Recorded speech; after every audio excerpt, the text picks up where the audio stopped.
Hizo ni taarifa za awali ambazo tunazoendelea kuzipokea kutoka kwa mwanahabari mwenzangu ambaye ni Cyrus Ombati kutoka gazeti la The Standard. Yeye mara nyingi huwa anaandika taarifa kuhusiana na masuala ya usalama. Labda kukuarifu tu mtazamaji wetu, picha unazozipata hivi sasa ni picha za mpiga picha mwenzetu ambaye tunafanya naye hapa, ambaye amefika katika sehemu ya tukio hivi sasa, ikiwa ni saa 10:15 saa za Afrika ya Mashariki.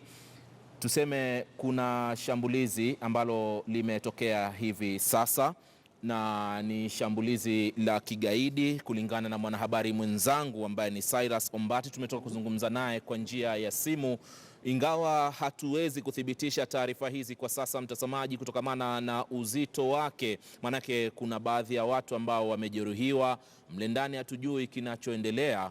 Na vile vile kama picha unazozipata hivi sasa ni picha zinazokuja kwa njia ya moja kwa moja, mpenzi mtazamaji, kutoka katika hoteli ya Dusit iliyoko katika mtaa wa Riverside hapa jijini Nairobi.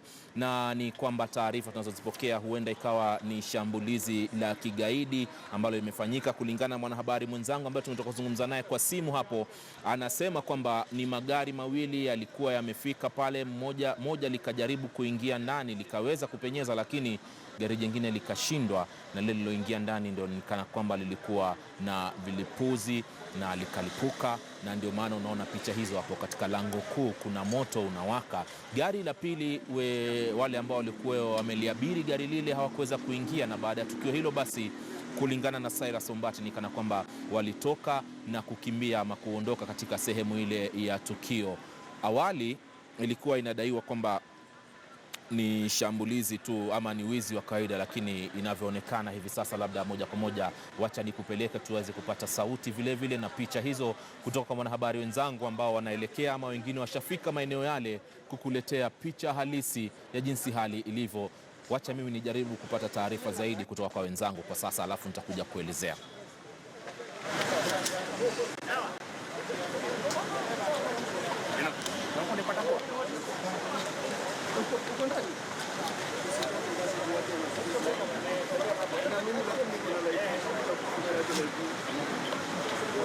Lakini ndio kurudi itakuwa ngumu kueleza kuja hapa.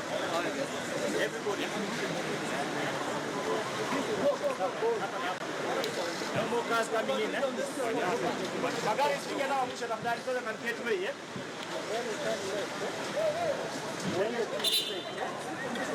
Hapo mahali utakuwa ukiingia straight kuna nini? Ofisi inaitwa F. Hiyo F sasa utumie nini? Hapo useme uulize jamaa anaitwa Pedro. Mwambie akupe Pedro. Mwambie akupe bullet vest na helmet ya Daniel.